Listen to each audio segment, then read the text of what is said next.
Okay. Good evening, everyone. This is Brendan Magnan, Chair of the Inland Wetlands Agency.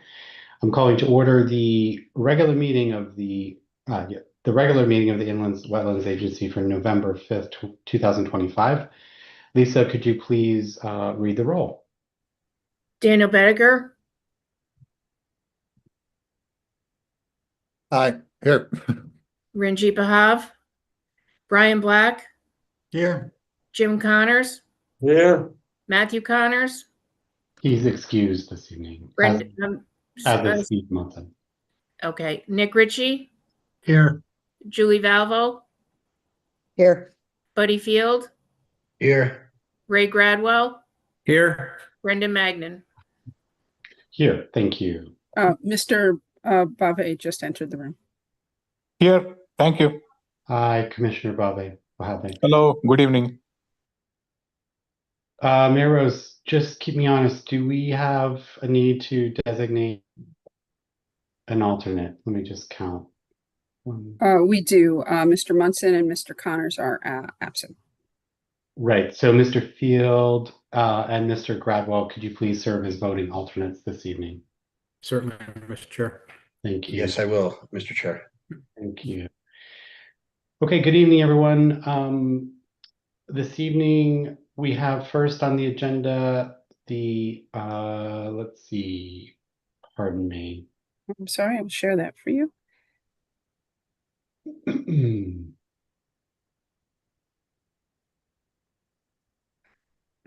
Did the recording just start?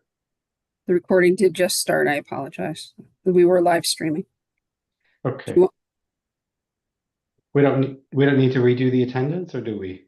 You can redo the roll quickly if you'd like. Okay. Yeah, let's, for the record, Lisa, could you call the roll and just to acknowledge that Matthew Connors and Steve Munson are excused. And before you do that, oh, go ahead. Just do that for the record. Sorry. Daniel Bediger. Here. Ranjit Bahav. Here, Brian Black. Here. Jim Connors. Here. Nick Ritchie. Here. Julie Valvo. Here. Buddy Field. Here. Ray Gradwell. Here. Brendan Magnan. Here. And Matthew Connors and Steve Munson are excused. Right. Thank you so much, Lisa. Thanks, everybody, for joining the November 5th regular meeting of the Inland Wetlands Agency. Commissioner Field and Commissioner Bradwell, please serve as voting alternates this evening. Thank you, Mr. Chair. Yes. Yes, sir. Yes, sir. Yeah. Let's see. As we continue to host remote meetings, keep in mind that the statutory requirements, in accordance with the statutory requirements, this meeting is being recorded and will be made available on the City of Milford website. It's actually being live streamed as well. And during the meeting, if recognized by the chair, that's me, please state your name and address before making a statement. That applies to anybody not in the commission. And of course, speak only to the matter of the Inland Wetlands Agency. Let's see. At this time, I'd like to call everybody, invite everybody to stand, open your mutes, open your microphone, and join me with in the Pledge of Allegiance. Okay,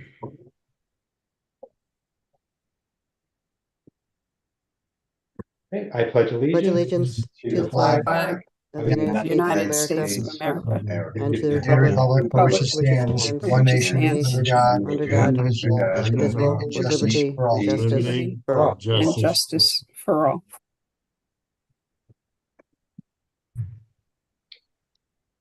Great, thanks, Mary Rose. If you can put the agenda back up, I believe the first item on the next item on the agenda is public comments limited to any topics not otherwise on the agenda. Is there anyone here wishing to address the agency on topics not otherwise on the agenda? Okay, seeing none, moving on to the next item of business. That's old business item 1. Mary Rose, could you introduce this one, please? This is item D1. It's IW 250036. It's 34 Buick Avenue. and it's proposed construction of a 53-unit building under Connecticut's General Statute 830G with construction, grading, and stormwater within 100 feet of a wetland and watercourse in the Indian River watershed. The public hearing for this item was closed on October 15th, and the agency has 35 days or until November 19th to make that decision. Excuse me, just a second. This evening, commissioners can ask questions of staff. That would be myself, the city engineer, and our consultants, Tom Ryder and Rob Pryor of Land Tech. We will focus on the items under the Inland Wetland Agency purview, which are impacts to inland wetlands and watercourses. Do you have any other questions, Mr. Chair?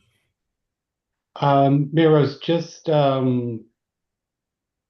as a matter of the record, do you want to mention, or is it appropriate for us to put on the record the members who missed various meetings and confirm that they have reviewed the record? Yes, it would be. For any member who's here this evening and wishes to participate in voting, if they've missed a meeting, and I have a list of who may have missed what meeting, they would need to put on the record if they've read the minutes and or watched the video of that meeting. Great. Let's go through that now, just to get that housekeeping out of the way. And I guess just to set the record, there were meetings that started on July 2nd. They took place on July 16th, August 6th, August 20th. I'm sorry, not August 20th. That was a regular meeting. September 3rd, September 17th, October 1st, and October 15th. So through the course of those 7 meetings in which we reviewed this application, there were only a handful of misses. We had very good, strong attendance by all commissioners as an overwhelming majority. So I just want to say, to start us off, I did miss the September 17th meeting, but I did review the record. So I'm eligible to vote. Commissioner Black, I believe you missed the August 6th meeting. Did you review the record? Yes, sir. I missed August 6th, and I did review the notes and the video from that meeting. Great. Thanks, Mr. Black. Commissioner Bedeker, we have you on record as missing the 6th as well as the 15th of October. Have you also reviewed the record? No, I have not. Okay. Just a matter of protocol then, you will be unable to vote on you'll have to abstain from the vote on this deliberation. If we were to make a vote tonight, as an example. Commissioner Bahabe, July 2nd, September 3rd, and October 15th. Yes, I did go through the report of meetings, so I'm good. Okay. Thank you. Commissioner Field, how about you as to July 2nd and October 1st? Yes, I did review all the information in regards, so I am up to date on everything. Great, thank you. Commissioner Gradwell, you missed the 15th of October. Yeah, yes, Mr. Chairman, I was able to review the minutes, the documentation, as well as the video for the 15th of October. Okay, thank you. And Commissioner Ritchie, July 2nd, August 20th, and October 1st. I did review the record. Great. Thanks, everybody. Again, we had strong participation in all of these meetings. It was, I think it's important to acknowledge my appreciation as chair for all the commission members for your participation through this process. One, by way of acknowledgement, if we vote tonight, just get this housekeeping matter out of the way as well. Thank you to the public for the interest through the process, and to the application team, as well as our experts, Tom and Rob, and of course, Mayor Rose. So at this time, I'm going to call for the agency members to ask questions relative to your deliberations and share your rationale. We do, as is customary, have a number of motions to consider, one in the form of an approval with certain conditions, one in the form of a denial with certain conditions. And we do have until mid-November keep me honest, Barrows, to make a decision. We don't have to make a decision tonight, but if we are inclined to make a decision, we do have draft motions. That's right, Mr. Chairman. We have until November 19th to make a decision on this application. Thank you. And that is by state statute, just in case anyone is wondering. So I'll open it up to the commission. Who would like to start? Mr. Chair, through you. I just have two questions. One, this could have been answered. In Greg's comments, number 44, he just said, however, there's no provision for treatment of runoff, save the pervious pavers and underlying bed. So I didn't, and there was a lot of information I've been reading, and I may have missed it. Was that ever addressed if there was excessive, runoff from the previous pavers? And then the other thing, we have is in the approvals, and this might be a little premature, but one of the requirements is a project engineer must submit a certification that the drainage system was installed in accordance with the approved plans prior to bonds being released. What we normally do is when I install a sewer line in the city of Milford, I have to have an inspector there for the entire time that has to be paid for by the contractor. Now, is this something that they can do when the system itself is being installed? And I know they say right here they will give a certification, and I'm assuming a report goes with that, because this whole thing is based on a system we're unfamiliar with, but according to the engineers, it will work, and we have to go by their words because we are not engineers. But the thing we can kind of control is, was it installed properly? Can we have documentation to back that up? And is it also possible, because we have when you do mitigation or you do plantings in wetlands, we have to make sure the system takes. Is it possible to, I don't know, bond out an inspection period for this? And I don't know if we can do that or not. And one of the other questions that was response back from, one of the questions that the public had was about, general question regarding the paver maintenance. And the answer from Bob Weway basically was, you have weekly maintenance, which is blowing the grass, and you have semi-annual maintenance. Well, is it possible that we can put something, maybe in the deed that every year they have to report back or give us a report? I don't know if that's legal or if that's possible. I don't know. Because if the system isn't taken care of and it does clog, then all that water technically could sheath off if the system gets clogged, and we know what's on the downside of this development. Those are just questions I had. Let's take them one at a time, and just Okay. to acknowledge the theme of your questions. It's fantastic. As chair, I just want to commend you, because we, as commissioners, we do have the obligation to either approve, deny, or limit or condition any approvals. So great line of questioning. Let's take the first question. You mentioned, I think it was item 44. So what page was that? Do you know? And what date was that? That was I think that was Greg's letter from, it was either the 6th of October. I believe so. And then Bob did a follow-up, but the follow-up questions, I think, only pertain to Greg's, recommendations. Yeah. So this is more of like, hey, you didn't really provide a provision for runoff. What are you going to do about it? And it was 44, right? On page 38, is that right? I think so, yeah. Yeah. I just printed out the ones that stood out to me, and I have to go back and, yeah. Yeah, that's it. Great. Thanks, Mary Rose. Mary Rose, what are your thoughts on the question?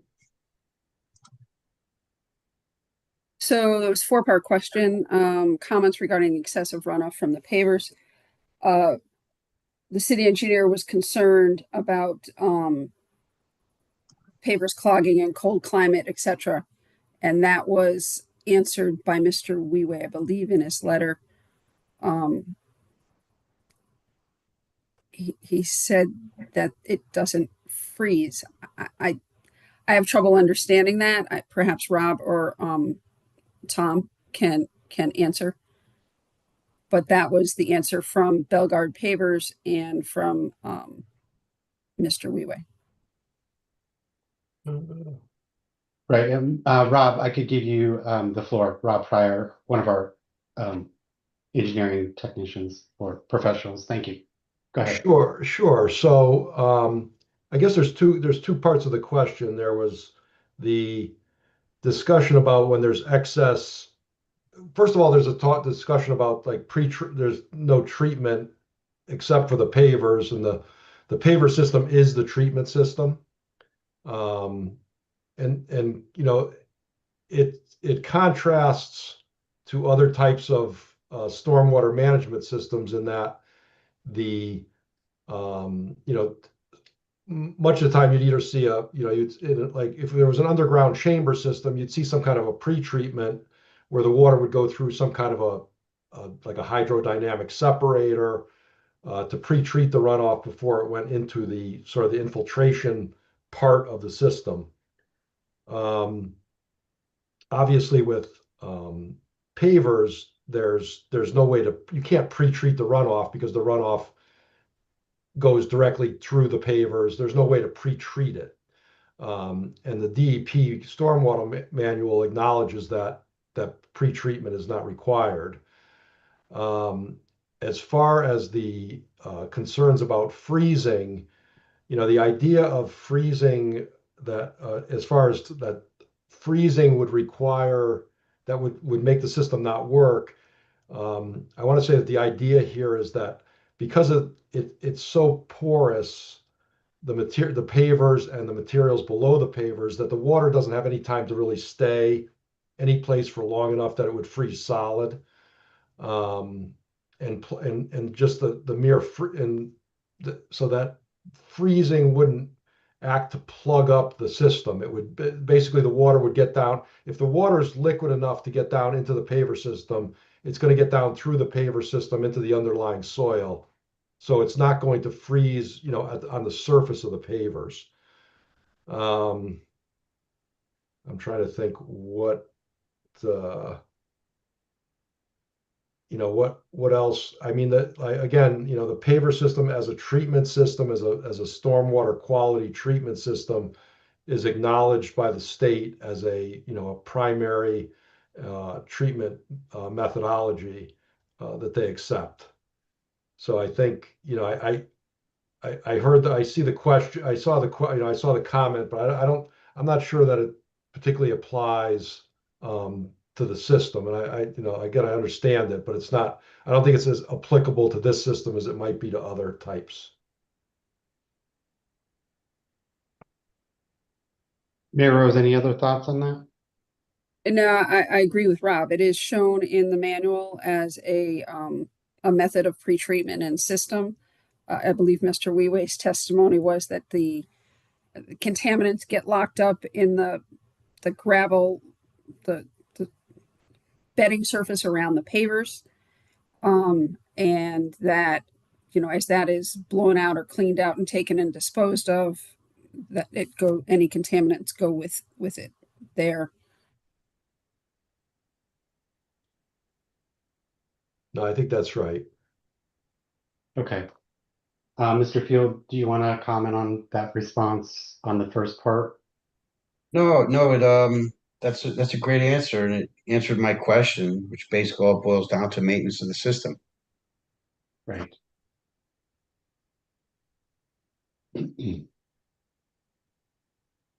Okay, so the second part of your question, Buddy, was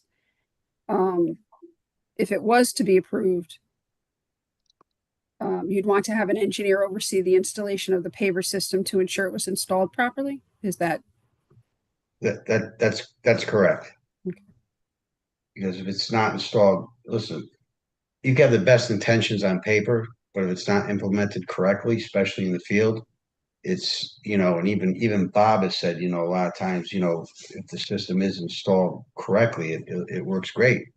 And, you know, it's all I'm asking for is, you know, an idea that maybe to have someone out there to make sure that, you know, it is done correctly. Because a lot of times you're in the field, guys are moving, things are happening quick. Oh yeah, this is good, that's good. Well, for the time being, it's good, but gotta realize this thing's gonna be around for a long time. You know, and we've been here. Wetlands was created. This commission was created in '89, and I think it's been around since 1990. And I hate to say, because my age, I've probably been at the first meeting. You know, so and I just want to make sure in 20 years from now, this system is going to be working the way it should, the way it's designed. And Bob's a great engineer, and I'm sure it's designed beautifully. It is, but if you don't maintain it, and we have something in place that makes sure it's being maintained if we can legally, I'm okay with that. Right. Okay, what's the next part? Sorry, I do think there were 4 parts. I think it was a 4-part question, but the last 3 were based on conditions should it be approved. Is it possible to bond out an inspection period for the paper system working?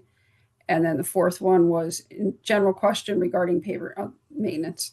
Can we possibly get a report on the annual maintenance to ensure it is being maintained and not impacting the wetland and water courses?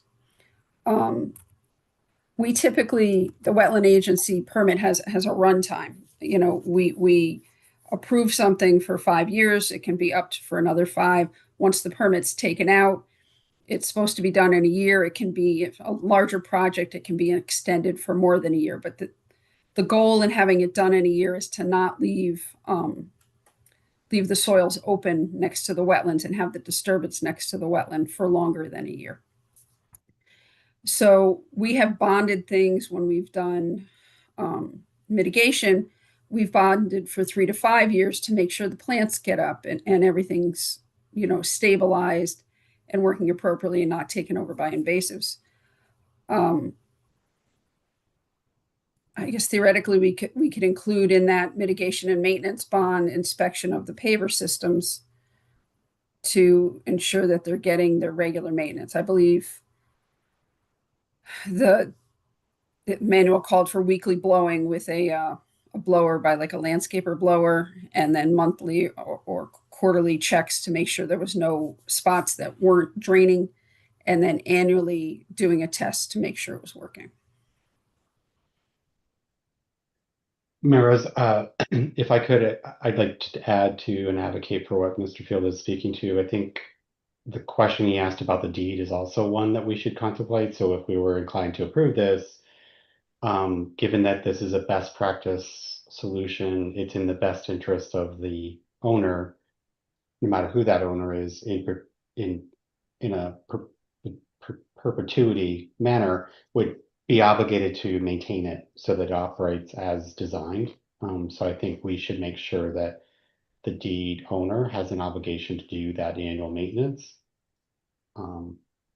This is again after it's all implemented according to in accordance with the plan, after the bond is released, presumably, but just through sort of that next chapter of everyday use for the life of the system. Mr. Chair, we have in the past required that the stormwater maintenance manual be attached to the deed. Codispoti Associates usually puts it on the site plans, but they have a separate one document. We asked for that to be pulled out as a separate document. It's in our documents, so that it can be added to the deed and put on the records with the any permit we may issue. Great. Mr. Field, did we cover all your questions and thoughts there? Or do you have, and you may have others, but did we cover the No, first? that was spot on. I mean, I read everything he did. Bob came back with all proper comments to Trinkus and to Land Tech, and you referenced a lot of times with what Chris Stone from Deep had said in regards to Trinkus's comments. I thought they did a really good job in covering everything. This is just goes beyond that. Goes beyond when they're done, they're paid for. This place is built 20 years from now, and they decide to sell it to someone else, and someone else, they just don't, oh, by the way, we forgot to tell you this. Or, I just want to make sure it's there, because when we're all said and done and gone, this place is still going to be standing. So, Right. It's not a house, it's a big complex. So it's not like someone's backyard patio. Right. I'm sorry, but there's a person in the video that seems to be sort of not really paying attention to this meeting. Del Rodriguez, it's really proper for him to participate in a way that's not distracting. Mr. Through Chair. Mr. Chair. You can just shut your camera off.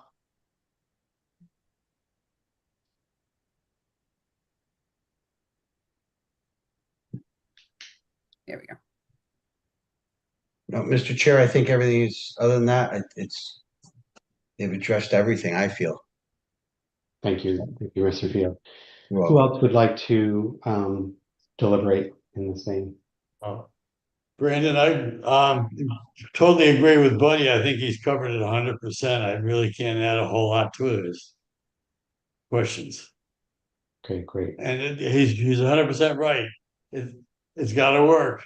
And I guess probably the easiest way to test and see if it's working is one of us or Mary Rose goes there in a heavy, heavy rain and to see whether it's sheet draining or whether it's going through the pavers. Okay. Commissioner Black, how about you? Yeah, as far as the pavers, even if this building was going for LEED certification, the paver system would actually give them some points towards the credits to that. So I think the pavers is actually a pretty good solution as opposed to asphalt or something else.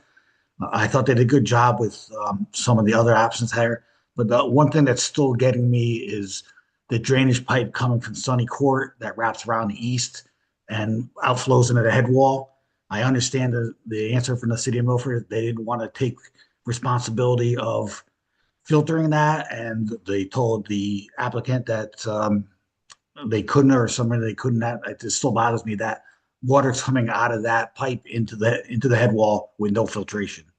We're doing so much other work around this. We're just letting that go. I don't know if I'm okay with that.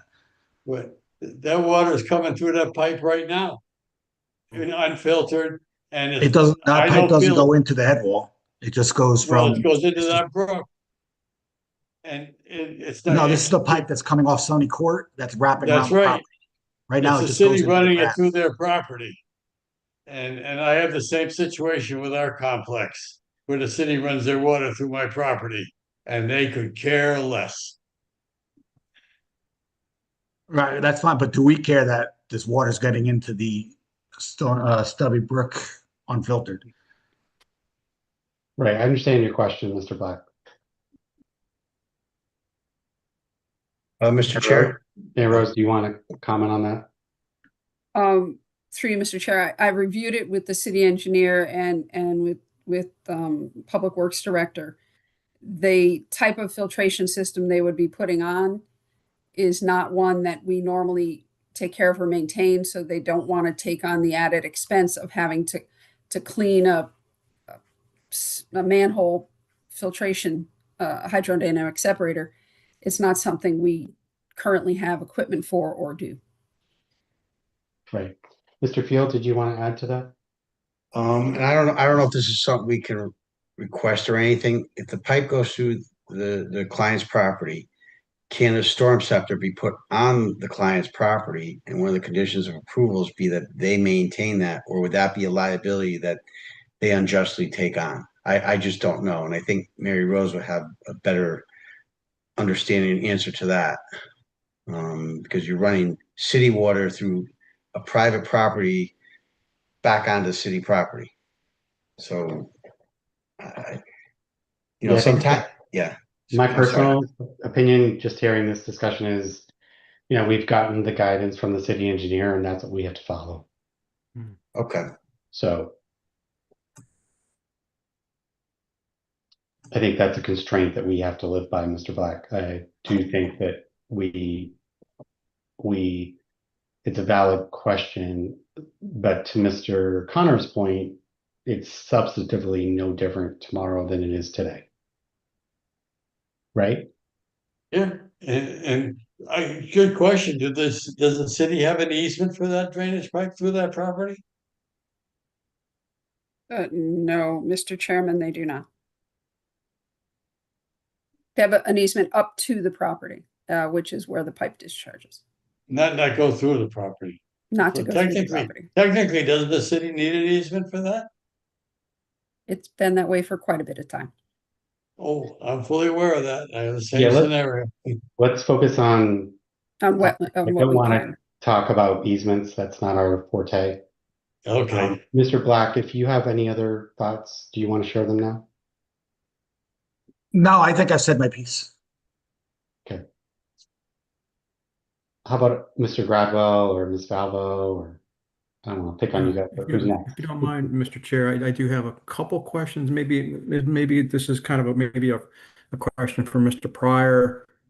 We've heard a lot of contradictory information from Mr. Trinkus in his opinion and professional opinion regarding the stormwater quality manual and whether this project and this proposed design by Cuttis Body meets the water quality manual of 2024. Rob and maybe Tom, in your opinion, does the design as presented to this commission meet the requirements or guidance of the 2024 stormwater quality manual?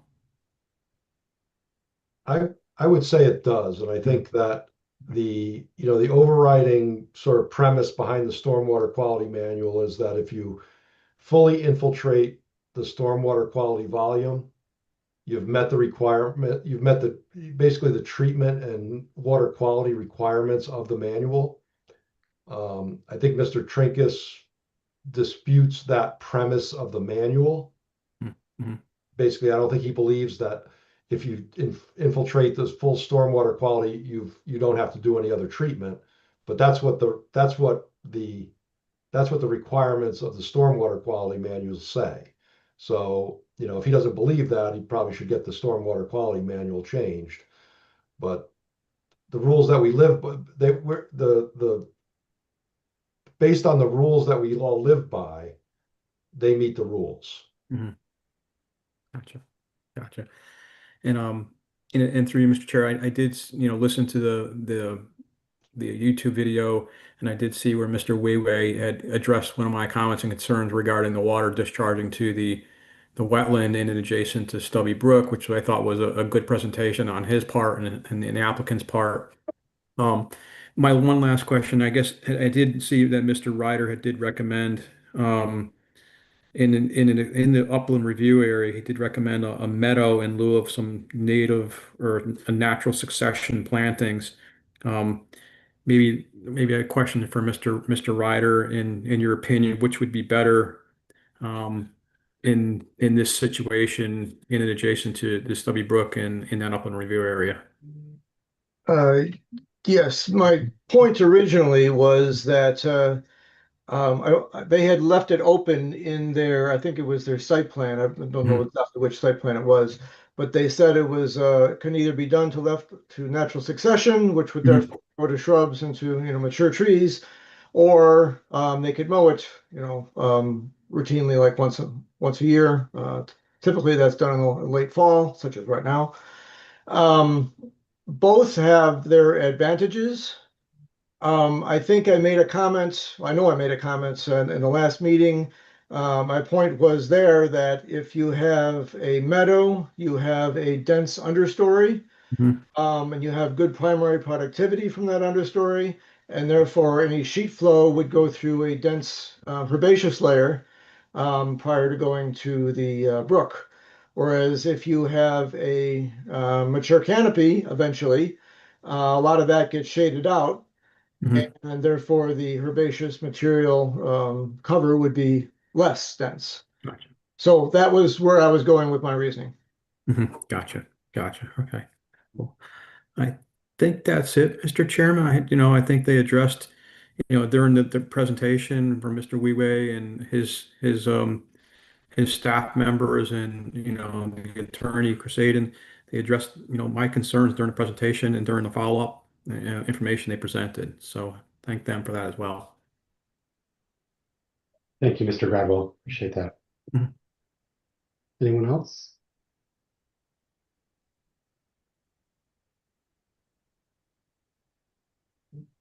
Commissioner Bahabe?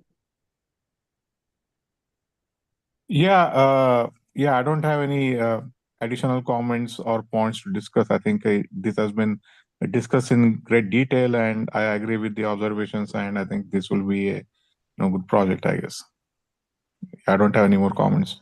Okay, great. Appreciate that. How about you, Mr. Ritchie? You're up. Through you, Mr. Commissioner, I think Mr. Ryder addressed the meadow last time and the improvements of the invasives along the roadway. Concern has always been the roadway and the traffic that it's going to create, and any hydrocarbons that are spilled on the roadway and make their way into the water course. That's been a concern. I think Mr. Ryder addressed it last time. He feels that the improvements would be substantial enough not to adversely affect the water course in that area. The roadway is widened and everything is done. That is correct, right, Mr. Ryder, on that? Yes, you are. That's correct. Okay, I just want to confirm that from the last meeting. Okay, thank you. Thank you, Mr. Ritchie. Ms. Naldo, thoughts, questions? No, I think everything's been, there are a lot of questions, gave a lot of feedback, and all the professionals came back, I think, and did a good job of proving the case that they've made every effort to protect the inlands and wetlands. Great, thanks, Ms. Valvo.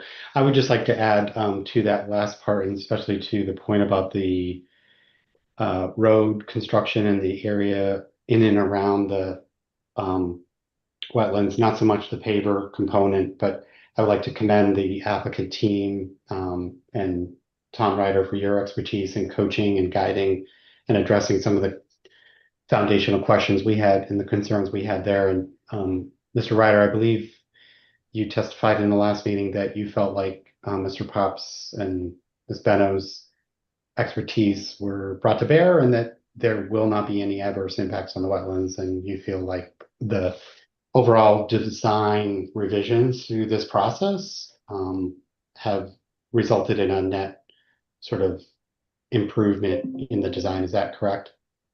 That is correct. Great. Appreciate that. Mr. Ritchie, you have a question?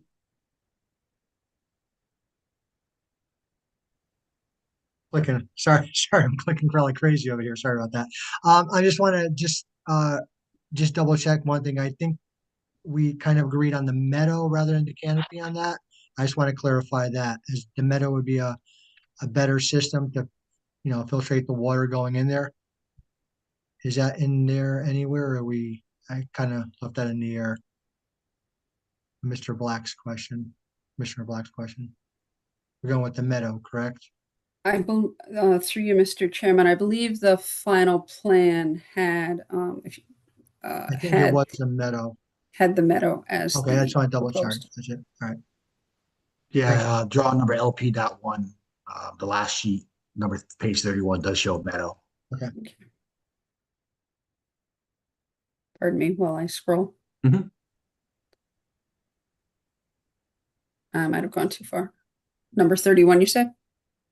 Yeah, it was page 31 of the plan set. The sheet number is LP.1. I think this is, there we go. Yep. Can zoom in a little bit. We don't see anything, at least I don't, if you're sharing where you're intending to share. I had a share up. See it. Yeah, I can see it, Mary Rose. Yeah. I can see it too. Okay. Now I see it. There's another tab. Okay. Sorry. So this is, oops, hold on. As you said, LP.1 dated 9/3/25. And this has the mix of to remove the Norway maple saplings, existing natives to remain with a variety of plantings. Through you, Mr. Chairman, to Tom Ryder. Tom, was this area changed to a meadow mix, or was it? I don't think there was any changes. I thought that was it. The only thing that I remember seeing was down at the bottom right in the notes. It might not have been on this page. But it said that there was an option to either leave it as a meadow or to mow it. I think that was in the bottom of the notes. Again, I don't know if it's in this particular sheet, but there was a that might be number 7 there. So let's make it Desire bigger the for the new old eyes. There we go. Or this might be, yeah, it might be the old version. I'm not sure. But as I remember, I don't remember there was any updates to the planting plan from what we just saw. Yeah, creation of the new meadow within the existing lawn area shall be established by limiting the mowing in the area to 4 to 6 inch height once per year.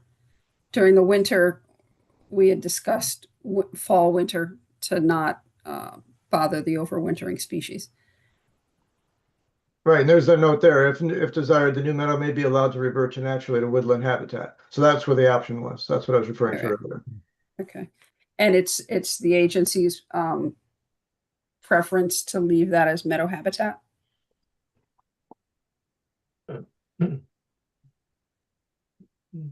Understanding that this portion of the site, oops, let me come back, is adjacent to this, well, it's adjacent to this house. It's one property.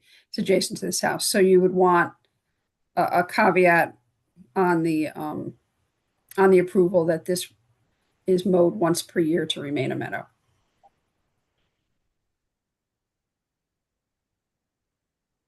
Mr. Ritchie, is that your preference? Yes, yes, through you, Chairman. Yes, yes, it is. Okay. Not to complicate things, but there is also an opportunity where I've seen in other towns where the applicant can come back with a refinement to that area and get it approved by staff. Such as if they wanted to keep it as a meadow, but they wanted to put, shade tolerant shrubs along the western side, which would get more shade, that might be an option as well. So it might be an option for you guys to consider that the applicant could come back and get it approved through staff negotiations. Yeah, Mr. Ryder, I like building in that flexibility just to allow for that in the future.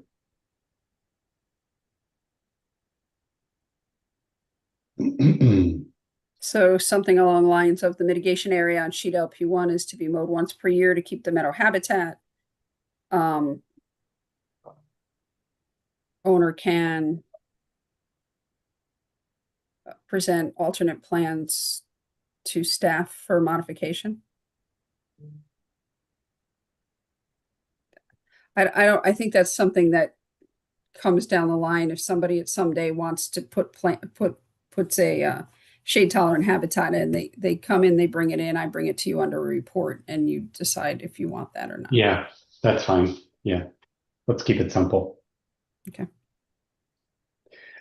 Just to go back to my other comment with respect to this area, I really am pleased with the improvements and the work that everybody's put into this particular area. For me, there was sort of a lot of focus on the pavers in the upland review area and beyond, but to me, this is the biggest area that in the roadway that had the biggest sort of unknowns. I mean, there are constraints that there will be flooding due to natural events that exist today. So I just want to comment that nothing, there's no magic voodoo that we've designed here, that will still happen on occasion. But I think we've done our job to protect the wetlands and watercourses with respect to this application. So I'm going to be voting in favor for that reason to approve of this application. The other consideration I had coming into this evening in the deliberation was in respect to the extensive testimony from the public.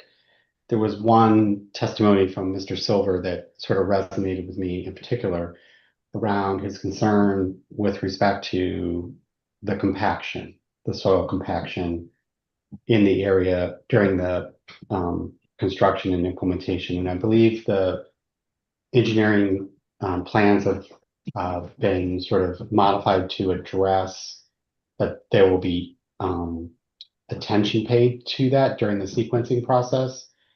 And I was just looking for Mr. Pryor, if you could help me consider whether or not we should condition any kind of implementation condition relative to monitoring that, I mean, certainly Mary Rose is not going to be able to assess whether soil is compacted, more than designed, or, more than the tolerance in the plan. Is there, in your estimation, is there any condition that we should sort of contemplate as a condition of approval here that's not already represented in the plan? Or do you feel like the plan as revised reflects that concern? I think that the plans generally have a sequence that, protects against over compaction.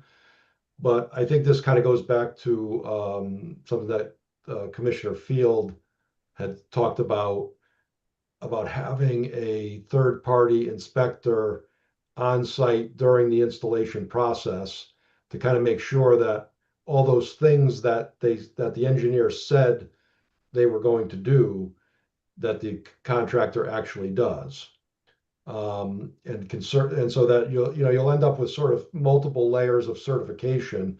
You'll have an inspector that certifies that he observed the appropriate things being done, and then you'll have I want to say that the design engineer is required to certify that the pavers are installed according to the plans. So you'll have sort of multiple layers of confirmation that the project was constructed correctly. So you might consider requiring a third-party inspector to be there during the construction of the paver system. And I think, I'm not 100% sure where that falls jurisdictionally for you guys, because it's not, a lot of that area isn't within your regulated area. But I'm just, that's the way, to me, that's the way you would handle that. Yeah, right. Mary Rose, do you have thoughts on that? Do you want to build on Mr. Pryor's comments? Yes. As the paver system is infiltrating the water, which is cleaning the water underneath the state manual, that's going to go into the wetland and water course. I think we can ask for the installation to be inspected. I believe Mr. Weiwei had said that he would be doing additional infiltration testing when they get ready to install, when they take the overburden off and they get ready to install the paver system. And he felt that Bellegarde would be sending someone out to oversee the installation of the paver system because it was a bigger project. But to formalize that, to make sure that we're getting it installed correctly, if the infiltration layer isn't going to accept the water, and the stone isn't put in at the correct depth, and the barriers aren't put in the right space, as Bob said, it's all in the implementation. He's designed a system that will work, but if it's not installed correctly, it's not going to protect the wetland. Agreed. So I think we're within reasonable rights to ask that it be inspected, as they've already said they're working on and would have some of those inspections going anyway. Right. Yep. So let's ensure that we have a relevant condition that's really focused on this concern, which is, infiltration, but sort of the opposite of that, right? Over compaction that would adversely impact infiltration. So those are my thoughts that I wanted to share for the deliberation. How about, does anyone else have any other thoughts? Mr. Chair?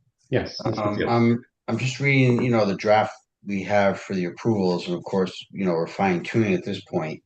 The section where it says operations and maintenance manuals for this impervious pavers and migration maintenance to be prepared and recorded in land records.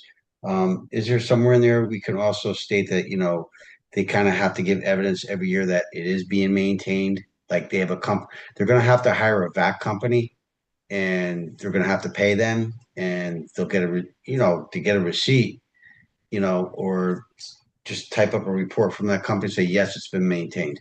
And they're going to have to do it anyways. So it shouldn't be any big deal putting on the deeds.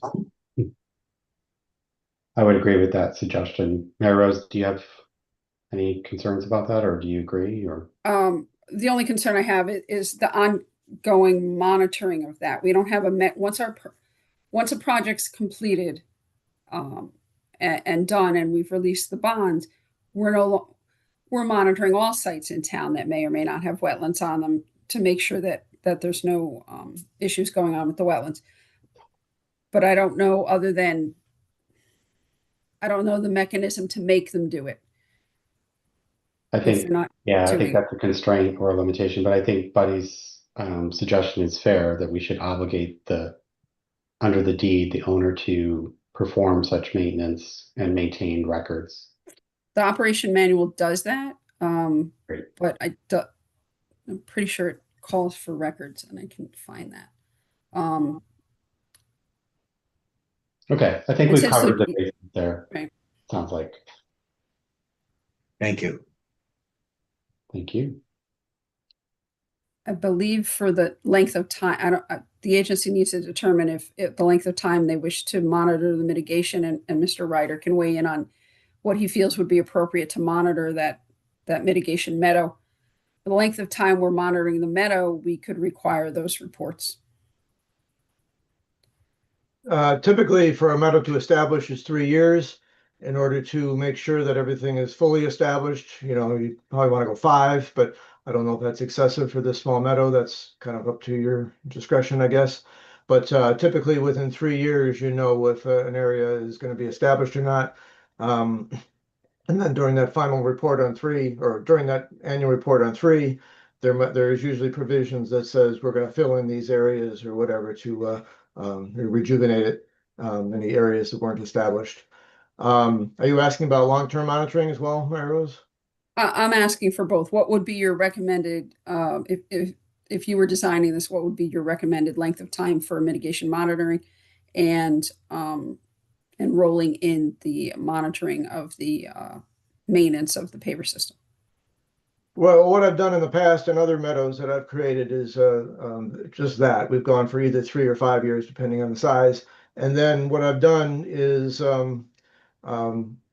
for my stuff, I've gone through and every 5 years go back in and provide a report saying, yes, this wetland is doing well, or the meadow is doing well. Maybe we'll start seeing some trees growing in that need to be addressed to maintain it as a meadow. You can either cut those right out or mow it. But you can typically every 5 years from then on out is usually a good frequency for long-term monitoring. Okay, so we typically hold a bond for the length of time we monitor. So I don't know that we can bond indefinitely. Okay.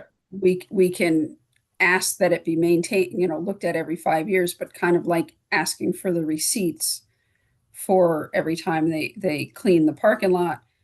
We don't have a bonding mechanism for that length of time once a project's complete.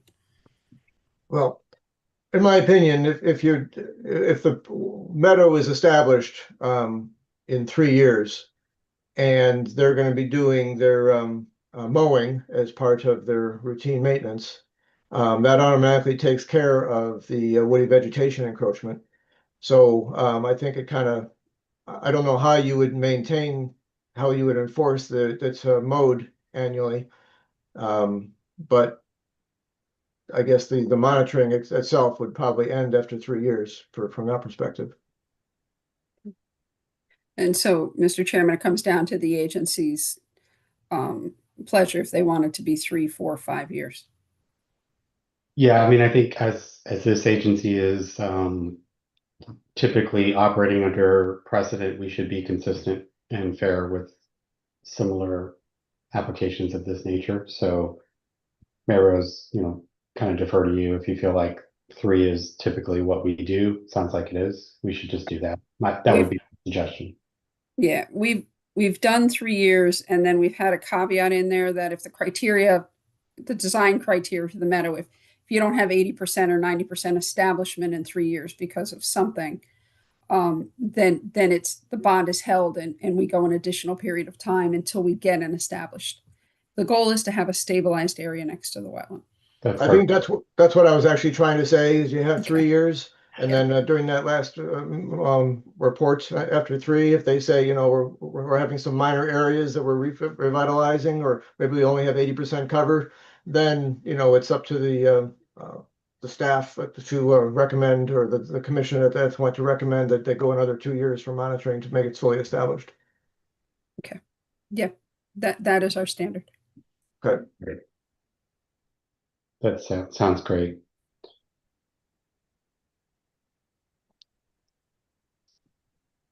Okay. It seems as though we've contemplated all the facts before us. I believe I was looking before this meeting. I believe there's, just a voluminous amount of information that we processed, 133 pages of some sort.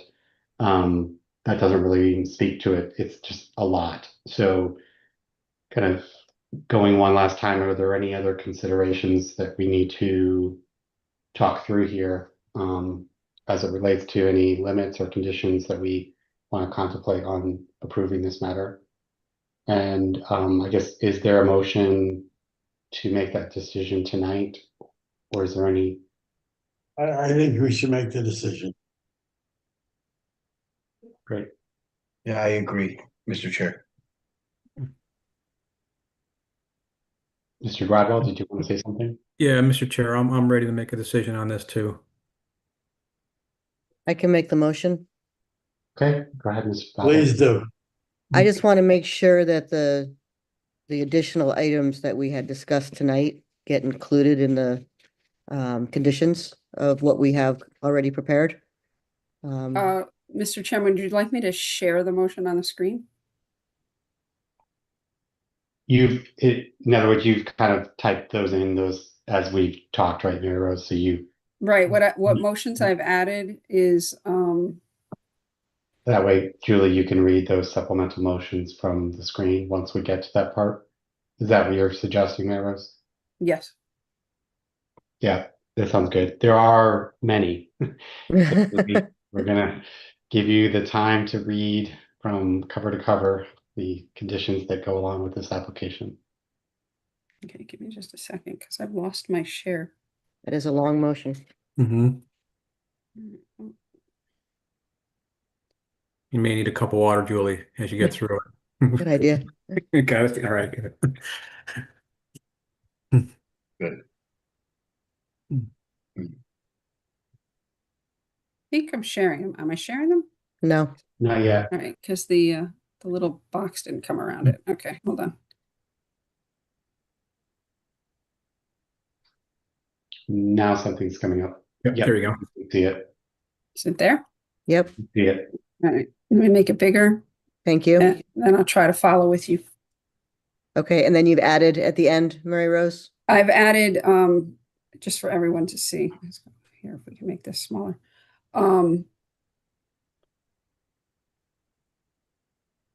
For the paver system, prior to installation of the paver system, compaction tests to be performed by an independent testing laboratory and results submitted to the city engineer and MIWA. Okay. Test results must be certified by the project engineer as meeting the specifications and recommendations of the manufacturer and are satisfactory for the intended purpose. The site monitor, whose certifications are to be submitted to the MIWA for review, must be on site during installation of the paver system to ensure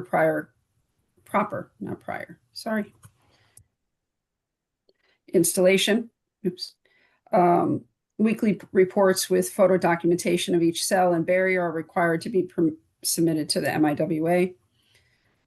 Mitigation area on sheet LP1 is to be mowed once per year to keep the meadow habitat, and records of maintenance of the paver system will be submitted during the mitigation monitoring period. Okay, so do I need to read that again when I read the motion? Yes, we're just talking about it here. Okay. Just to make sure that it's everything everybody wanted. Yeah. Okay. Mary Rose, actually, if I could just indulge a conversation, sorry, but I could do it after the motion's read or now, but can you go back to that section relative to the tests? Just for the sake of clarity, the question I would ask to perhaps Mr. Pryor, how would you clarify this obligation to make it clear that the compaction test either the frequency or the volume of tests, some kind of descriptor that sort of ties this to, is it just a single test at, a certain interval before installation? Is it, during, the first 5 weeks before, every week? I mean, what's the sort of clarity that we need? And maybe we condition it, or maybe we clarify it in a way that's sort of not too prescriptive, but at the same time tying it to some kind of outcome here. It feels like we kind of are missing a quality aspect in this obligation. So the compaction testing is going to be done on the underlying native soils before they put the gravel layers down. So I want to say, I thought, and I don't have it in front of me, but I thought that Bob had identified a frequency, so many tests per square foot or something to that nature. But you could, I mean, that's certainly that could be, that could be specified or worked out. But I think I think the testing frequency was specified on on one of his responses. Okay, that may be, you're probably correct. I mean, maybe there's a way just to elevate the point I'm making, which is the tests to be performed by an independent testing laboratory, in conformance with the intended design, or to ensure the intended design, like some. I think you could probably add to the first bullet point there something to the effect of the spacing and frequency of said testing will be acceptable to the design engineer, something like that. Perfect. That's what I'm getting at. Thank you. Just want to be kind of crystal clear on what the. Thank you, Mr. Brodwell. I appreciate you. I'm representing you right now. That's all right. Maybe through you, Mr. Chair, when we're talking about compaction tests, should we, Mr. Pryor, should we be talking about permeability tests as well? Make sure the soil can, offload this water into the soil, or I think that's a good catch. Yeah, it probably should be compaction and permeability tests. Okay. All right. Thanks, Rob. Thank you. That's great. I think we really are addressing the sort of big elephant in the room that was voiced so well by one of the public testimony, and the concerns around the system, making sure that all this work is not for nothing. Mm-hmm. Not to suggest that the applicant wouldn't do it, but just to put it on the record, it will make it very, very clear and presumptive. Great. Thanks for indulging me on that concern.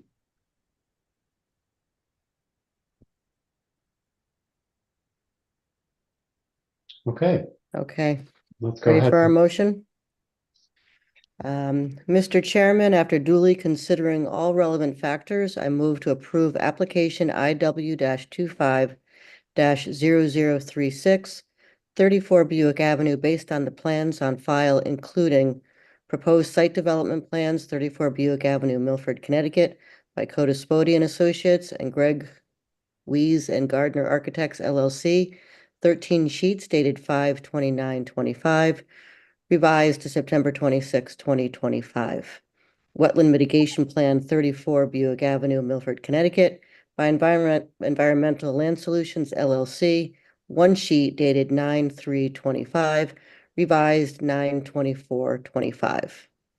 The information in the file and presented at the public hearing for the following reasons. The action will not have an impact or effect on the physical characteristics of the adjacent wetlands and watercourses,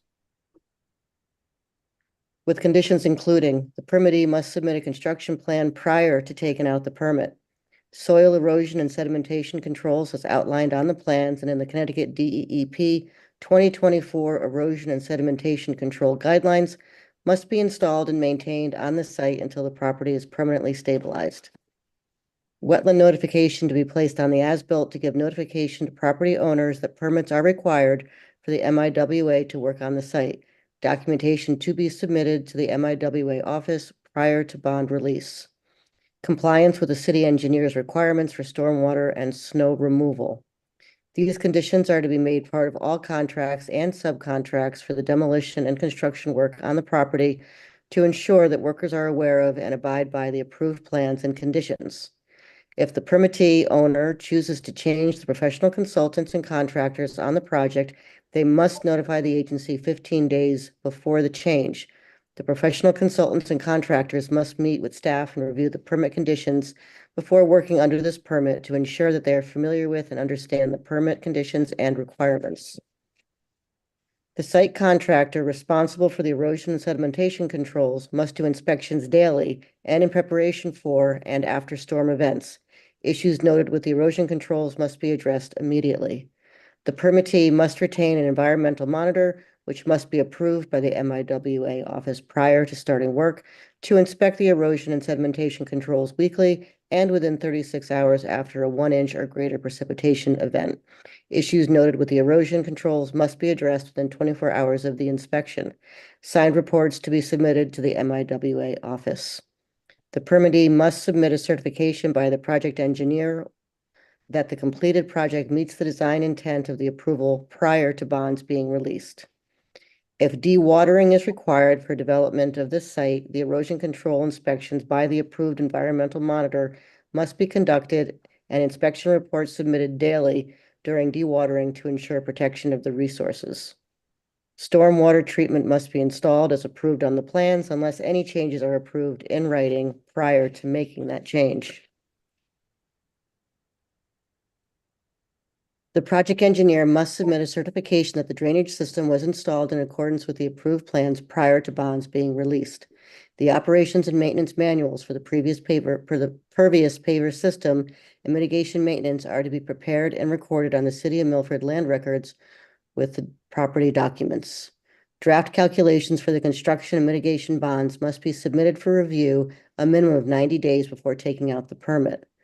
A permit construction bond, amount to be determined, must be posted with the MIWA to cover for S&E controls and preparation of the as-built showing finished 2-foot contours and locating all site structures.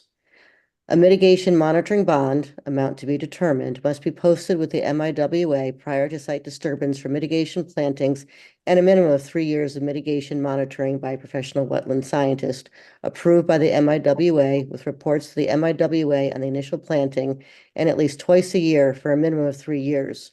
Report to include the status of the site and any recommended corrective actions or amendments to the mitigation plan for best stabilization of the site.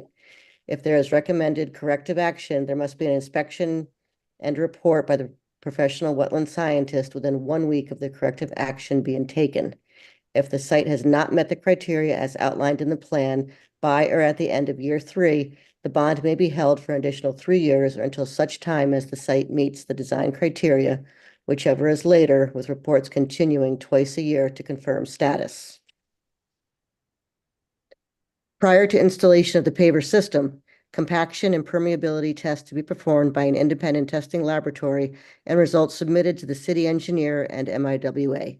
Spacing and frequency will be acceptable to the design engineer. Test results must be certified by the project engineer as meeting the specifications and recommendations of the manufacturer and are satisfactory for the intended purpose. A site monitor whose certifications are to be submitted to the MIWA for review must be on site during installation of the paver system to ensure proper installation. Weekly reports with photo documentation of each cell and barrier are required to be submitted to the MIWA. The mitigation area on sheet LP1 is to be mowed once per year to keep the meadow habitat. Records of maintenance of the paver system must be submitted during the mitigation monitoring period. This is a conditional approval. Each and every condition is an integral part of the commission's decision. This approval may be revoked and or suspended if the applicant fails to abide by the conditions of this approval. The permit is issued 11/5/25 and expires 11/5/30 unless otherwise provided by statute. Thank you, Ms. That is my Falvo. motion. Thank you, Ms. Falvo. We have a motion. Do we have a second? I second the Second. motion. Commissioner Field, I saw you first. You'd be the second. Do we have any discussion on the motion? Hearing none. Lisa, roll call vote. Ranjit Bahav, Aye. Brian Black, Aye. Jim Connors, Aye. Nick Ritchie, Aye. Julie Valvo, Aye. Buddy Field, Aye. Raymond Gradwell, Aye. Brenda Magnan. Aye. Thank you, Lisa. The roll passes. The motion passes, I'm sorry. As conditioned. Great. At this time, I just wanted to take 1 minute and thank Mayor Rose for all your help during this process and for facilitating Mr. Pryor's involvement and Mr. Ryder's involvement. And Mr. Pryor, Mr. Ryder, thank you so much for all of your assistance during this process. It was fantastic. You've done the city of Milford very well and the citizens of Milford very well, and we thank you for your service in this process. Welcome. All right, you're welcome. Thank Good you. night. And I would like to also thank the agency for deliberating in the way you have this evening, as well as participating in all the lengthy meetings. And Mr. Crusaden, good luck with the application. Thank you for your application team and your submissions and all of the good work that you guys have done through this process. Okay, moving on, Mary Rose, can you throw up the agenda for the next item?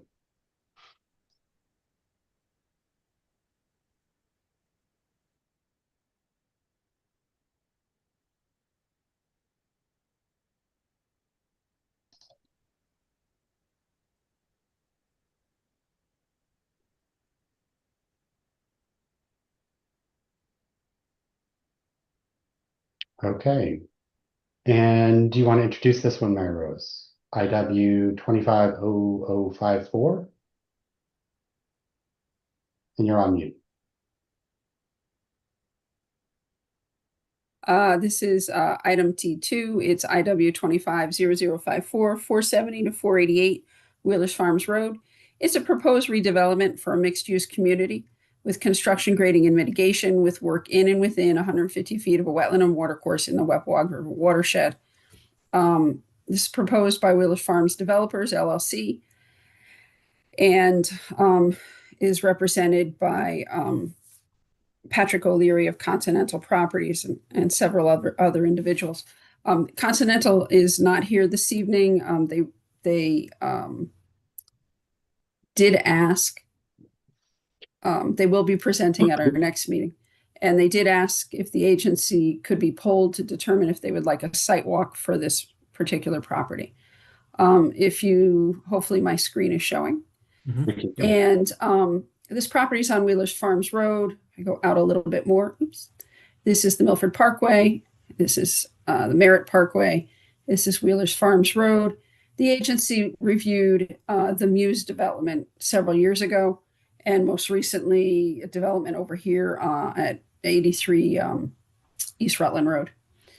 So this project has, as you can see, a pond and a wetland system that comes through here and went through the Muse.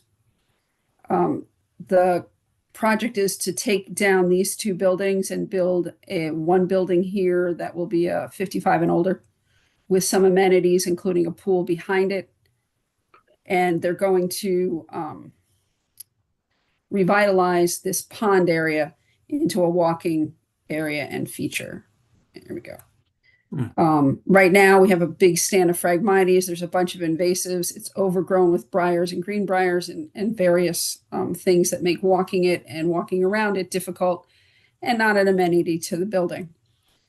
So the work would be to take these two buildings down, build a new building, the parking garage stays. There is some grading here along this roadway because this comes back a little bit. So there's grading here that is within the 150 feet. We are in the Wetland River watershed. So the question is, would the agency like to schedule, as we're getting darker earlier, everybody's Saturdays are filling up. Do we feel the need to walk this? Do you want to hear the presentation on the 19th and then consider whether you need to walk the property? Great questions. What is the prerogative of the agency? We have enough experience to make a decision. My view would be we could make a decision tonight on whether we need a site walk. I don't think we need to wait for the presentation to make that decision. Just given what Mary Rose just presented, is there a desire to have a site walk, or do we feel like we need one or don't need one? And the agency can make that decision in 2 weeks. We have time on this application. Just being cognizant of daylight and people's time. What's the prerogative? Any thoughts? Mr. Chair, through you, I'm familiar with the area, so I don't think I need a site walk to see it. I've been on the property before, so I'm familiar with it, so I don't particularly need one myself. I agree with Commissioner Black. I don't think there's a need for a site walk on this one. I concur also, Mr. Commissioner. Mr. Commissioner, I agree. Okay. Yeah, Mr. Commissioner, I agree as well. I don't think we need a sidewalk. Sounds good. Okay. So we will hear the application at the next meeting. I believe, Mayor Rose, you may have said this, maybe you didn't, but I believe we will have the engineer's review of the report at the next meeting as well. Yes, the city engineer is reviewing a larger portion of this project. You've got 55 and older housing here, rehabilitation of these buildings into commercial and residential, and then an apartment complex similar to the Muse here. These three parts of the project are outside of our review. But the city engineer reviews an entire project. He doesn't just review pieces of it. And so obviously you can see it's a large project to him to get through. But he has promised that we should have that by the end of the week, which would give the applicant a week to answer any questions that were outstanding and revise anything that's necessary and get it to us for the 19th. Great. Okay. And Mr. Connors, I assume you agree with the notion that we don't need a No sidewalk. sidewalk, but I'm not gonna be there either way, so. Okay. I think we should make him come back. Enough out of you, buddy. In the snow. All right, so we're going to go back to the agenda, which we can find. There it is. Very good. Okay, new business, item 1. This is new business item 1. It's IW 250062. It's 810 and 0 West River Street. This is a proposal by Eagle Scout candidate Robbie Passoni. Sorry, while I'm speaking, I'm just going to put you into the site on Near Map so you can get acclimated to it and maybe take the trees away. This is 810 West River Street. It's the Solomon property. There's several pieces to the Solomon property, and if you're familiar with the trail system, these areas here are the wetlands and watercourses that run through the property, and there's trail systems that run throughout. This proposal is roughly here on the properties, just to acclimate you to where we are. This is a proposal by Eagle Scout candidate Robbie Passoni to protect a portion of the Blue Trail at the city Solomon Woods open space area with bog walk. The trail crosses a wetland area where it becomes muddy. Hikers have been making a makeshift trail to cross the wetlands and disturb the area. Robbie is proposing to build a bog walk to make the area easier to cross and to prevent repeated disturbance to the wetland causing tiltation. His proposed plans and photos of the work area are before you now on the screen, along with a photo of a similar bog bridge that this agency approved at Solomon for Meade Franz, who built this last year. This is the idea of a bog bridge. It gives you an area to walk through and get over, and so you can be dry without disturbing the wetland. And this is the proposed area of Rob's bog bridge. This evening, Mr. Chairman, we have Jeremy Grant, our Open Space and Sustainability Manager, representing the city on this application, and we have Eagle Scout candidate Robbie Passoni. Great, thanks, Mary Rose. Mr. Grant, I'll give you the floor, and then Mr. Passoni, you be acknowledged after Mr. Grant. Is there anything you'd like to add to the record, Mr. Grant? Hi, good evening, everybody. I filed this application on behalf of Rob Passoni, who's looking to complete his Eagles project. This is a well-needed project along the Blue Trail of Solomon Woods. The city fully supports this application. I'll be working with Robert throughout the life of the project along with his scout leaders, but he is here this evening, so I'd really like him to talk about the project and answer any questions. Great, thanks, Mr. Grant. Mr. Pisani, welcome to the meeting. Please please open up your mic and present the application. All right. Ms. Palumbo introduced it nicely. It's a small bridge. It's listed as a 60-foot long bog bridge in the agenda, but it's 30 feet long, but it's 2 feet wide, so it'll be 60 square feet of affected area. It's a lot like what Meade Franz did before, just throughout this area. Great. Thanks for coming before us. When would you anticipate doing the work? Most likely in November, this November, I would want to get it done. Great. Questions for Mr. Persani from the agency? Mr. Chair, Yes, Mr. Field. from one Eagle Scout to one future Eagle Scout, I think it's a great project, and I congratulate you, and I'm all for it. Thank you. I'm all for it also. Be a nice addition to the trail. Great. Yeah, I agree. Preventing people from trampling over the wetlands is definitely an admirable project.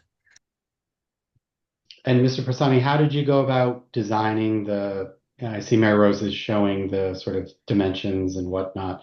How have you gone about designing the materials, selecting the materials that you intend to use?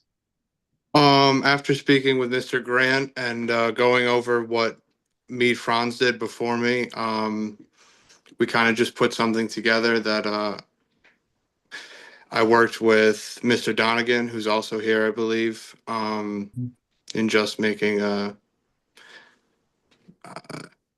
just following what the city wanted, which is pressure treated lumber. That's pretty much it. Okay. Well done. Okay. And how many Scout members will be helping you with this project, do you think? I was looking at roughly 10 to 15. And is it going to take just a couple hours to do? Yeah, it would be a one-day project. Yeah. Great. Well, like others on the commission, really commend you for your volunteerism and your work here. And thanks again for coming before the board. Any other questions for the applicant? Oh, Okay. Do we have a motion to move that a designated agent issue a jurisdictional ruling for this pre-application? I move that we make a ruling for a jurisdictional approval. and I'll second that. Great. Motion has been made and seconded. Any further discussion on the motion? Hearing none, Lisa, roll call vote. Daniel Bedecker, Aye. Renji Bahav, Right. Brian Black, Aye. Jim Connors, Aye. Nick Ritchie, Aye. Julie Valvo, Aye. Buddy Field, Aye. Ray Gradwell, Aye. Brenda Magnan. Aye. The motion carries unanimously. Congratulations on coming before us. Good luck on the project. Let us know how it goes. Thank you very much. Well, Good luck. Thank you. Mr. Grant, for coming before us and supporting this as well. Terrific. Thank you. And to Mr. Donegan for your support. Great. All right, Mary Rose, let's move on to the next item on the agenda, please. Okay, this is item 250058. This is 32 Gulfview Court. It's a proposed 16 by 28 in-ground pool with a concrete surround with construction and grading within 100 feet of a wetland and watercourse in the Indian River watershed. Proposal is by Dell Pools. The property is recently reconstructed home. And I can show you the area of the site. Oops. There we go. Located near Gulf Pond. Wetlands were located here along this area, if you follow my arrow, we can see kind of a stand of Phragmites. Those wetlands were located. Excuse me, Mary Rose, I can't see your screen. Yeah, we're not seeing it I yet. can't see the screen. Sorry about that. Sorry. The background today is red, and so is the share button. Thank you. How about that? Now we can see it. Okay, good. Thank you. Alrighty. So to your left is Gulf Pond. This is a stand of Phragmites. This is a piece of city open space. This is the neighboring property. They both have Phragmites on them. The wetland was located by Tom Petros, I believe in 2015. And it has tidal characteristics, but it's above the coastal jurisdiction line, which makes it a wetland that we regulate. The pool is proposed in this general area as shown on the plan. And would be within about 28 feet of the wetland line. They've proposed silt fence around the location of the pool. The pool mechanicals are proposed over here in the side yard. And Mr. Del Rodriguez from Del Pools is here to answer any questions on the pool. Great. Thanks, Mary Rose. Mr. Rodriguez, thanks for coming before us. Anything you'd like to add to the record? No, just as proposed, as we put there, silt fence, as we do on all projects, whether wetlands or not, quite a bit a ways from the waterways, and anything recommended by wetlands or zoning is what we would propose to do. Great, thank you. Question for you, and there may be other questions, but given that the wetlands were located in 2015, are they mapped? Is it clearly, sorry, are they identified in a way that's clear to you?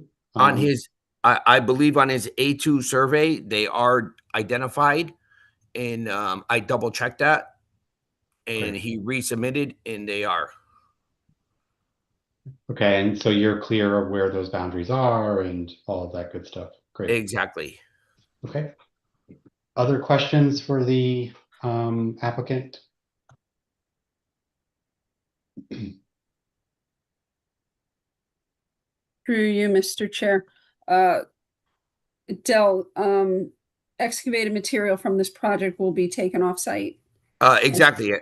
We're gonna take. I would say we would leave maybe 3% or 5% just for leveling off as the property pitches down towards the water a little bit. So we would save 3 to 5% on site with a silt fence around it, and just for use of backfill.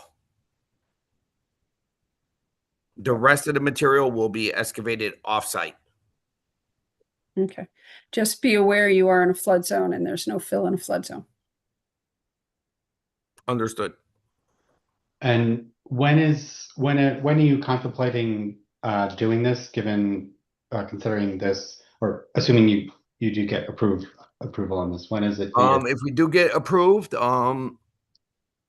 preferably during the winter, as it's a good time to build, as opposed to doing it midsummer or spring. So as soon as we get that permission, we would start within a couple of weeks.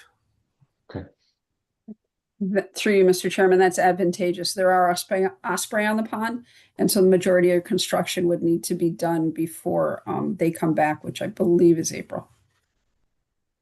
Thank you, Mary Rose. Great.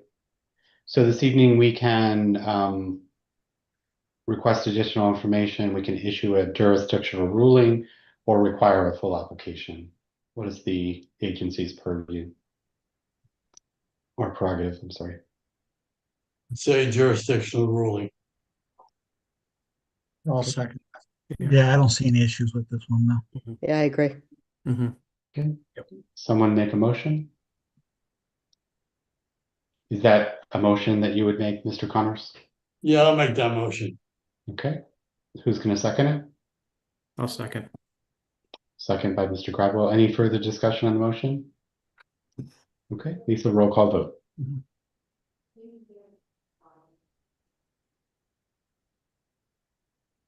Sorry. Dan Bedecker, Aye. Ranjit Bahav. Ranjit Bahav,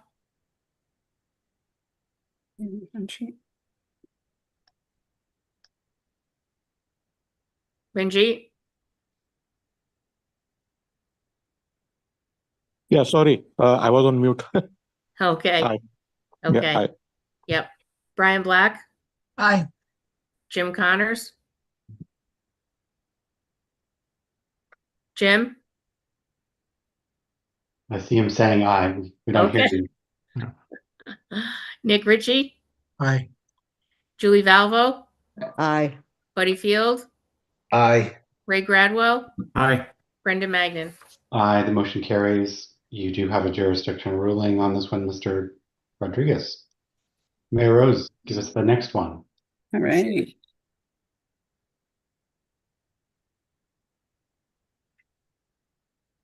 Okay, the next one is another pool by Dell Pools. It's proposed at 59 Ardmore Road, rectangularly in the location where the old pool was. It's the site plan. There you go. All right, this is a proposal to. We're not seeing it yet. Oh, Yeah, now I it's coming. realize Now that. it's here. This is IW 250057, 59 Ardmore. It's a proposal by Dell Pools for the installation of a 16 by 32 in-ground pool with a concrete surround shown on the drawing in the file. Tumblebrook is piped on this property, comes through here, and there's a discharge here. A portion of the Rodriguez's yard and exits near the rear property line.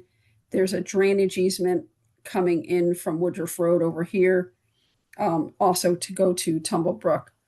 The slope at the rear of the pool will be stabilized either with vegetation or riprap, and they do have modified riprap on the slope here at the point closest to the discharge point of Tumblebrook.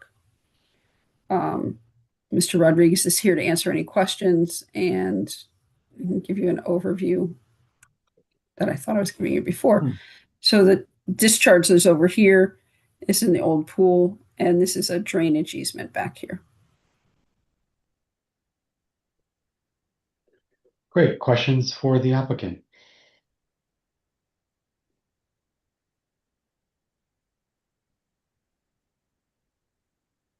I guess just for the record that any of the excavation materials will be off-site. Yes, excavated material will be shipped off site. Again, maybe possibly 3% would be left just to make it level, as there's a little bit of pitch from the house to the easement. This is my personal house. I've been here for 20 years. So very conscious of neighbors and any drainage that's happening over there. But just minimal backfill around the pool on the backside there with the riprap. Great. Thanks, Mr. Rodriguez, for clarifying that. That was going to be my next question. I couldn't quite tell who the owner of the property was. Just wanted to make sure I understood that. And if I could interject, I did meet with Mr. Gregg, the city engineer, in regards to my proposed plan here, and he had no problem with it. He said he had absolutely no issues with any of my regrading there. So I did visit with him as well. Great. Through you, Mr. Chairman. Yeah, go ahead, Mr. Rich. There are groundwater concerns in that area, if I remember correctly. There's gonna be no pumping of the hole or anything like that to, discharge the water, correct? Anywhere on the property? Repeat the question. Groundwater concerns, water coming up from the ground. No, in that area, no. Based on jobs we do hit groundwater occasionally, but over there, I don't think we're gonna hit any groundwater. Okay. To be honest, the river's been dry. The little drainage that we do have has been dry all year. Like we've had a dry year, so I don't think we're gonna hit any groundwater there. Mary Rose, can you just show the existing conditions again, the near view? Yeah. So just take us through just give us a little bit of an orientation on this one again. I may be. Sure, sorry. We're up near the orange line. This is Woodruff Road. Yep. Come out a little bit more. There's the Boston Post Road. Mhm. This is the town line. Okay, that's helpful. Yeah. This is Woodruff Road. And Tumblebrook comes in from Orange, wanders through and comes out by Plan B Burger. Yeah. And then in relation to where the pool is and to the existing conditions, if you can just zoom in, just show us that circular, that's what, current above ground pool, is that right? Or what is that? Looks like a former pool. Yeah, at one point there was like an inflatable pool there. At one point, it's no longer there, but that's the spot it was located in. So the drainage easement from the neighboring properties is here, and the discharge culvert is a little hard to make out, but is here. So the pool, the riprap would be here, grading, and then the rectangle for the pool in this area. Okay. Yeah, through you, Mr. Chair, is Mary Rose, is there any floodplains on, there's no floodplains on this one, right? There is a floodplain. We've got, if we go back to the drawing, Right. we've got, it's not shown on this map. Hold on a second. I can get you the floodplain. Just a second. There's a floodway along the brook below this site, which is why we brought it to the city engineer. Okay. And to Mr. Rodriguez's part, if he went to the city engineer and they said good, then I'm good with it. Exactly. That's exactly why we brought it to him. Mhm. And as Because we're at the grade it's at where we're proposing and where the grade is where we're proposing to put the pool, Mhm. well above any floodplains that will come around where the river is.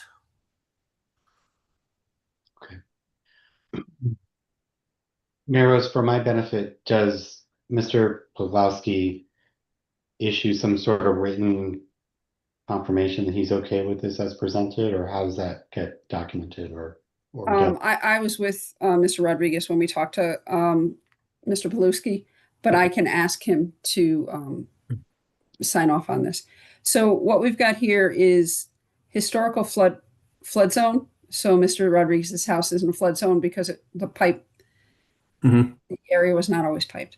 The floodway starts here, just below the house.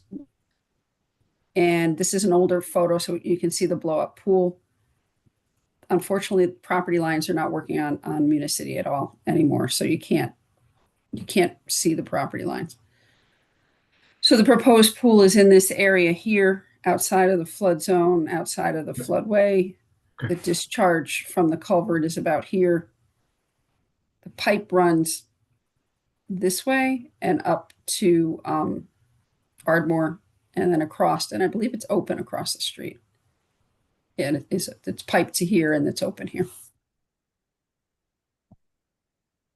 In a significant storm, if we get over a 50-year storm, and we get yard waste in the brook, we've fished people's chairs and such out of here. That blocks the water up and we get overland flow.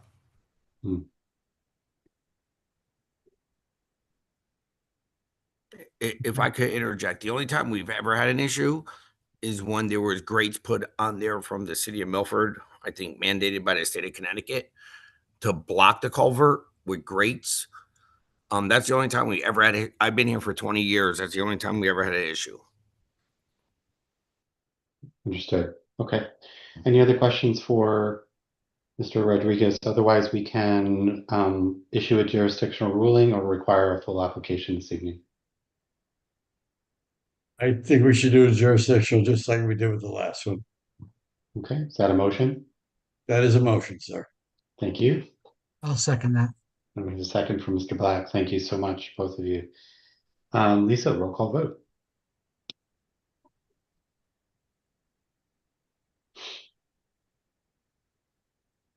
Daniel Bedecker, Aye. Ranjit Bahav, Aye. Brian Black, Aye. Jim Connors, Nick Ritchie, Aye. Julie Valvo, Aye. Buddy Field, Aye. Ray Gradwell, Aye. Brenda Magnan. Aye. Motion carries unanimously. You have a jurisdiction ruling. Good luck with your personal project in this case, Mr. Rodriguez. Thank you for Thank coming. you very much. Appreciate it. Thank you for coming before us. Appreciate your time. Thank you. Lisa, can you confirm the second on that for me? Mr. Black. Thank you. All right. To share. Okay, great. Next up is the proposed Inlands Wetlands Agency meeting dates for 2026. We have a motion to present those as, to approve those as presented. That motion. Thank I'll you. second. We have a second? I'll second. We have a second from Ms. Valvo. Great. Any discussion on the motion? My only discussion is thanks, Mayor Rose, for getting those out through Taft. And otherwise, no other discussion for me. Lisa, roll call vote. Dan Bedecker, Aye. Ranjit Bahav, Aye. Brian Black, Aye. Jim Connors, Jim, Aye. Nick Ritchie, Aye. Julie Valvo, Aye. Buddy Field, Aye. Ray Gradwell, Aye. Brenda Magnan. Aye, motion carries. Thank you. Next up is the minutes from the October 15th. Do I have a motion to accept those minutes as presented by our expert, Lisa? Make it. We have a motion from Mr. Connors. Do we have a second? Second. Second from Ms. Valvo. Thank you. Any discussion on the motion? Hearing none. Lisa, roll call vote. Dan Bedecker, Abstain. Ranjit Bahav, Abstain. Brian Black, Aye. Jim Connors, Jim, Aye. Aye. Nick Ritchie, Aye. Julie Valvo, Aye. Buddy Field, Aye. Ray Gradwell, Abstain. Brenda Magnan. Aye, the motion carries. Thank you, everybody. Mayor Rose, you're up with staff report. Alrighty. Pretty much, if you've had time to review, I know we haven't heard the presentation yet, but if you have any outstanding questions on the Wheelers Farms Road application, if you get them to me, I will get them to the applicant. Several members are going to Cacuic on the 15th up at the Marriott in Cromwell. And as more training is available, I will get it to you. There is a new requirement that you'll need to be trained once each term. And we'll have a calendar similar to the attendance calendar we had for you. We'll have that for you in January so that everybody can see it, see when they need to be trained. You have about 4 years to get it done. And that is a new requirement under the statutes. Does anybody have any questions for me? No. No. All right. I have a question. Mayor Rose, how do you, is there any feedback that you'd like to offer the commission as it relates to the complicated application we went through for the last few months? Is there anything you'd like to say in relation to that? Yeah, there certainly is. This is a lot to handle, and it's a lot to put on you. And in a number of cases, there was a lot of moving parts where I wasn't getting information until just before the meeting, which isn't fair to you. I prefer to get it to you the week before so that you can pick your time to review it. And we'll work on that as we move forward. But is there anything else I can do to make it easier for you to review these things?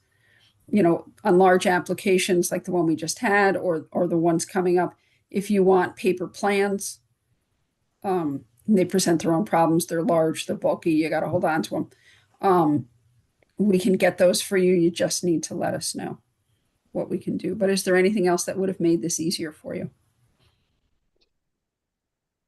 The only technical thing that would have helped me is in the table of contents where there was a descriptor that said new information is in italicized. It was difficult for me to figure out what was italicized. It wasn't really simple and clear that, hey, this is the new information, because it became so voluminous, and it just would have been a little bit more clear if it was, I don't know, starred or asterisked or some easy. I think what we've thought about in the office, Taft, like towards the end, he's like, I have a much better scheme in order to get this onto the website next time, because as you know, he loves spreadsheets. Would be to more list them in a spreadsheet with a link, and then each document has its own separate link. And Yes. We can star it, we can color it, we can do whatever you want to it. Yeah. But unfortunately, we were so far down this rabbit hole, it couldn't get out. That'd be great. Okay, but he's already. Please give him our thanks for all the work he did to present it in the way he did. It's just, an opportunity for improvement. The spreadsheet with the attendance was very clever, very simple. It was great. I will pass that along. We will be working on, we're moving to OpenGov from Municity. So that is about a 7-month process. We will start meetings with that in the next few months. We've already started programming out how we'd like our projects to flow through the system to make sure that everything gets through and covered is more automated and an easier interface for the citizens, because Municity is not it's not user friendly. Or at least that's what the applicants tell me. So if you've got any input, if you've worked with the system, if there's anything you want to see, please let me know. The only other thing I would say, going back to this last application, because it was so voluminous and complicated, I think, you did a great job of selecting the experts from the available pool that we have to us. Yeah. And there were a lot of unknowns coming into this. We all came in with a lot of questions, a lot of unknowns, and picking them, I think, was a really good ideal match, because they were well skilled and really brought a lot to the analysis. So yeah, the goal is to find someone who doesn't who knows the material and is respected for their knowledge of the material. Sometimes we've had in the past where you've got firms that are competing up and down the coast. Here Codaspodi's presenting and Landtech's reviewing, and then Westport, Landtech's presenting, Codaspodi's, and you wind up with a tit for tat that gets ugly. So we try to get someone who's more impartial and available. We had a couple of firms that just didn't have the bandwidth to do the work. Right. And Mr. Connors, especially since you've been the longest standing person on the commission, if you had to estimate the amount of documents and information we received compared to other ones, is this the largest or near the largest? Well, I don't think it was the largest, because I would say the Avalon one was the largest, or the Great River golf course and houses was the largest. what about you, Rose can correct me if I'm wrong. Yeah. I think Great River, because it was a combination of the houses and the golf course. I still have 2 lateral file cabinets draws dedicated to that application. Wow. Because it came in twice and was withdrawn twice, and then it came in a third time. Each time it came in 3 boxes. So everybody could have their own set of paper. That was one of the largest. When I first started, Lexington Green was enormous. Yeah. And the Avalon Bay at Wolf Harbor Road, which has since expired and will, eventually wind its way back to us. The Avalon Bay, I think, was the one where Walt Farley and I almost fell asleep at 1 a.m. and got chastised for it by one of the residents. No, I think that might have been. I don't think it was Avalon. I think that was Lexington Green. Well, maybe. It was 100 degrees in City Hall on the Diaz, and it was 1 o'clock in the morning, and there was like 100 people in the room. It was not pleasant. So I only have the closest in terms of complexity that I can find was the Muse application. That was very large. Mhm. Yeah. and similarly kind of varied and complex and different things, different expertise, different domains were needed. The thing about wetlands is every site's different. You know, you apply the law the same, but every site is slightly different. No two lots are the same. No two projects. They're similar. Oh, this project is similar to that one because it's the same kind of thing, but the land that it's on is always different. I think the site walk on Great River was probably the longest site walk. That was almost 3/4 of a day. It was, and we kept climbing over farmers' walls. It's stone walls. They were everywhere. Through fields. It was a lot. It's been a lot in the last 35 years. I know my toughest one was 25. Wait a minute, I was on the other side of the board. No, forget that. Does anybody have any other questions for me? No. How long's Jim been on the board for? I've been here 34 and a half years, and he's been here about probably 33 and a half. Yeah, 89. Yep, that's when the He's board been here was longer than me. Yeah, because that's when the board was I think they were voted in 88 and then they came live in 89, I think it was. Well, we'd Yeah. have Well, to that go was- to Lisa on Regulations this. on a typewriter. John Wrigley was the chairman. John Wrigley was the chairman. Oh yeah, I remember him. Yeah. He was a good And guy. I came before the board for my project. Walt Farley, Al Aarons. That was back in 1960. No, not to 68, 19. 69. We didn't exist. Lisa typed the minutes in 1988 when we were created. Because I built Woodmont Road in 1969. It was before zoning then. God, I remember when you could just fill in stuff. Yeah, let's Oh, gee. move on. That was your father. No, that's a different law. I was just a worker. I didn't own the company. I was too young. Okay, so anything else with regard to staff report? Just under chair's report, the one topic I wanted to surface, and maybe we don't have to solve it here, but does the agency want to contemplate an in-person meeting at the end of the year for sort of any special training session? If we have a light agenda, and so maybe some lemon bars that Mary Rose volunteered to make. That's something we could always do. We don't have to always be remote. And speaking of that, I did want to mention to you guys, I'd like to maybe under staff report in a future meeting, talk about whether we want to continue fully remote meetings. I've done my own independent research, and we are among the few that continue to do remote. We probably should, just as a good measure, ask ourselves if this process should continue the way it is, or if we want to consider other means. I'm not recommending anything other than I like this format because of all the benefits it gives us. Everybody gets the same information at the same time. But again, just thinking that we should probably consider that on a periodic basis as well.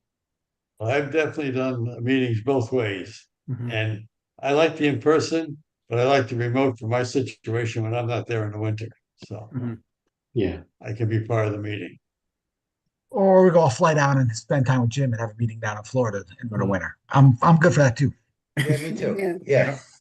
We don't have the budget for that team. In-person meetings are in City Hall auditorium. Yeah. And they're still taped and put on YouTube. So it's just that's our location now. We used to be in Parsons in room A, but in order to be taped and broadcast, we need to be in City Hall. Which I've got concerns about that because that room is really difficult acoustics wise. Yes, it is. The information isn't presented clearly to everybody at the same time. It has its challenges. So I think that we should be really intentional about our considerations around this. I'm just surfacing it just in the sense of not having a predetermination like, hey, we don't have to do the same thing forever.